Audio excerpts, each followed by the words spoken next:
As you were. When we started the project, we obviously played or replayed the original Gothic games to have kind of like a fresh memory. Because I mean, in your head, you always have a better version like kept than it actually was.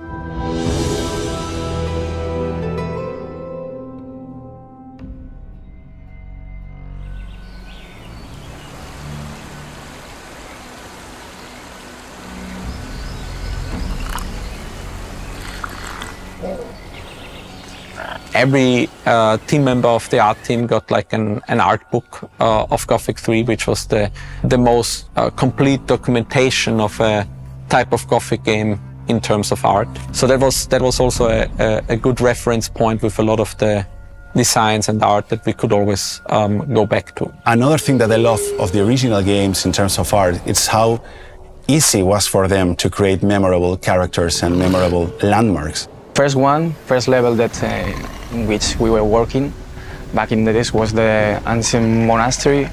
In the original game was like a pretty empty space, and we tried to give it a twist in order to make it more interesting, and I think that after a few iterations we got it. And the other one that was a very challenging task was the Sleeper Temple, a very big temple with a lot of spaces, rooms, shrines. Estoy especialmente orgullosa de cómo quedó la Torre Shardas y que creo que fue bastante complicado también llevárnoslo a nuestro terreno.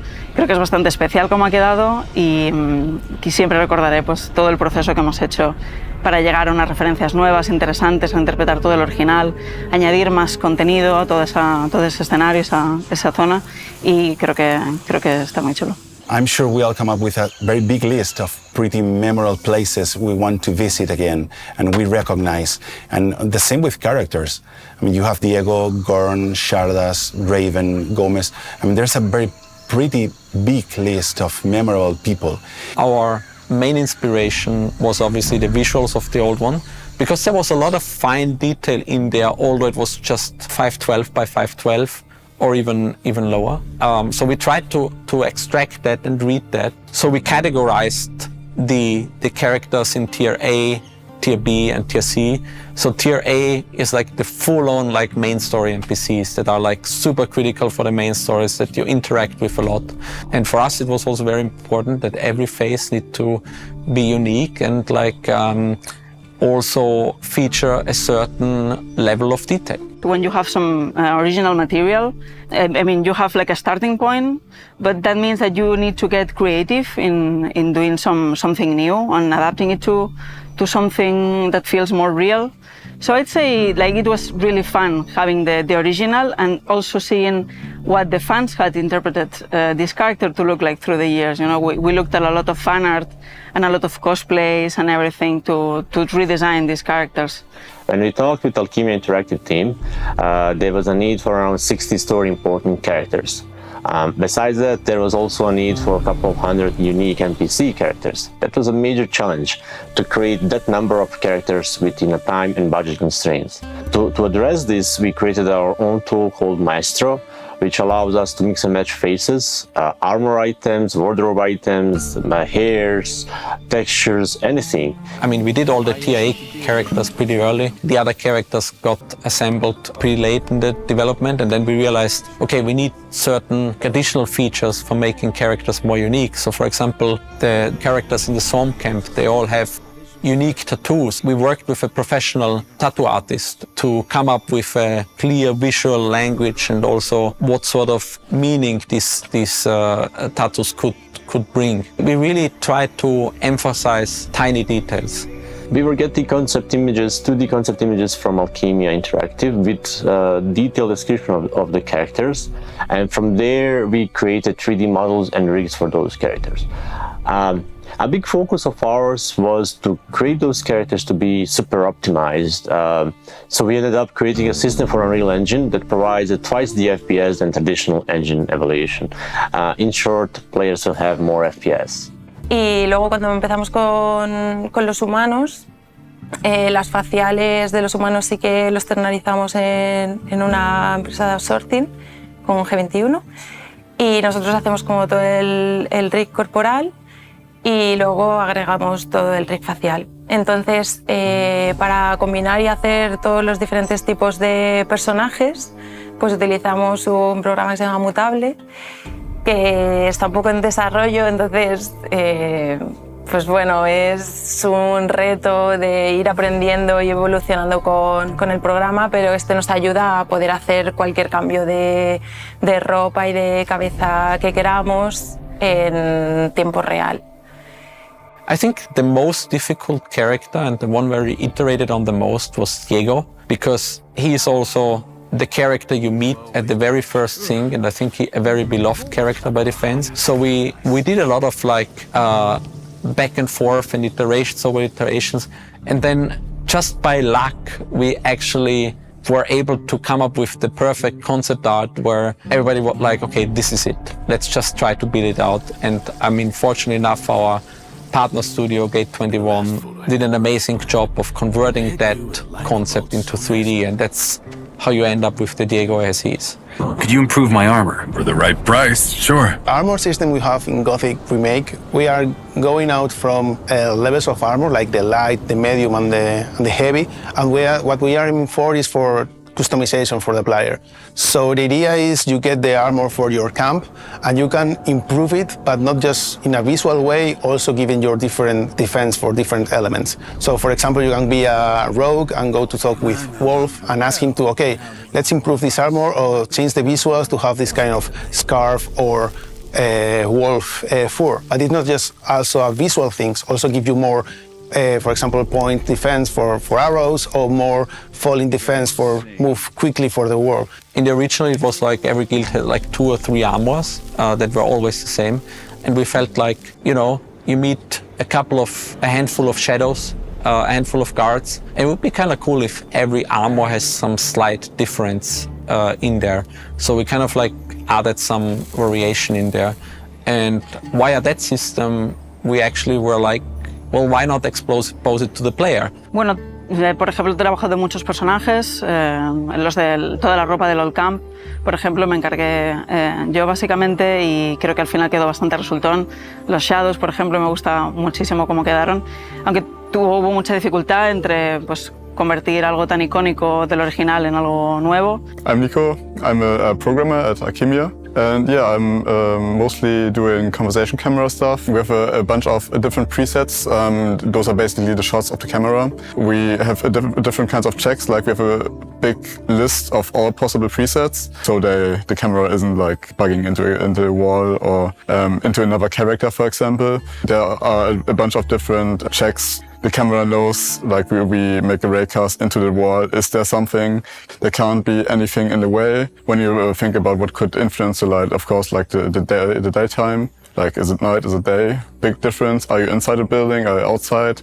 Are you like right next holding a torch in the night, or are you without a torch? Of course, it's like a big difference too. For the more important ones, we don't use any randomness. Everything is fully planned. So the designers can like drag the camera where they want, to the lighting where they want, and like press a button so to export it.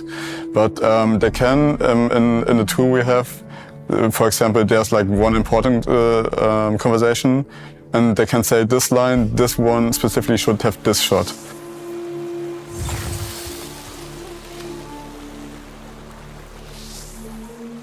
In the Tech team, we try to give it more soul to the game. We try to make it more alive, more dynamic. The creatures feel more alive when they interact with the environment.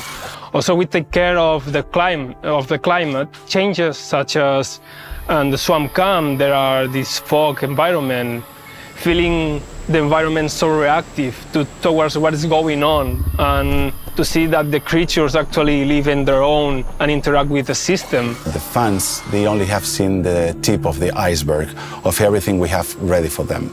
In other words, the color, the intensity of the sun, the cloud cover, the rain, the chances of a storm breaking out, the varying intensity of a rainfall, the waves growing stronger during storms, lighting striking the sky and illuminating the night, or even the fog lingering after a storm. So many factors affect the lighting and the overall look of the game that controlling them while staying true to our artistic direction, you know, the Baroque, has been a major challenge. El departamento de animación siempre hemos querido, ¿no?, mantener la esencia del juego original. Entonces, para nosotros este ha sido realmente un objetivo y hemos tenido que ir con mucho cuidado de hacer animaciones adaptadas a los tiempos de ahora, que son más realistas probablemente, pero manteniendo la esencia del original. Main challenges, I think, is of the game basically is to make the movement so responsive and connect the responsiveness of the player wants. And this is the kind of things that animation programming is really important, because you want them to give the sensation that they have full control of the actions and also do cool stuff. And for example, some technology that we are using right now, that is motion matching. Using motion matching basically allows us to have a huge amount of animations and blend between all of them, and that will give us like more natural transitions between all of them. En humanos, por ejemplo, estamos usando más el estilo de animación con traje de captura de movimiento, concretamente con un sistema que se llama Xsense, y realmente estamos consiguiendo resultados muy interesantes, pero con las criaturas, en cambio, hacemos más animación post-to-post, y eso también nos permite un poco más innovar y salirnos un poco más de lo que es la realidad, ¿no? Y entonces cada uno de ellos tiene su gracia. El tema de animación, claro, estás creando vida. Entonces es muy guay cuando ves personajes que se están moviendo con la personalidad que tú querías, que están haciendo todos los movimientos que querías que hiciera, y verlo, ¿no?, en el juego, como en este caso en el juego, en el environment, cómo recorre los lugares. Y no solo los personajes, ¿no?, todas las criaturas, todo lo que tenga vida es especial. Realmente me está gustando mucho cómo estamos llevando las cinemáticas, creo que están quedando muy interesantes, porque es un momento en que en el animador en el videojuego tenemos que hacer animaciones muy específicas, ¿no?, de un tiempo muy concreto y unas acciones muy concretas, con un tiempo muy justo. En cambio, las cinemáticas nos permite al animador explayarnos más y hacer animaciones un poco más libres y a veces más épicos e innumerables. It's clear that they are a very vocal community. I think we are taking some decisions to get closer and closer to the way they see the game and the way we actually see the game. And this attitude of listening to the fans and trying to understand what they were trying to say as with their criticism, it's something that we always apply to the art team as well.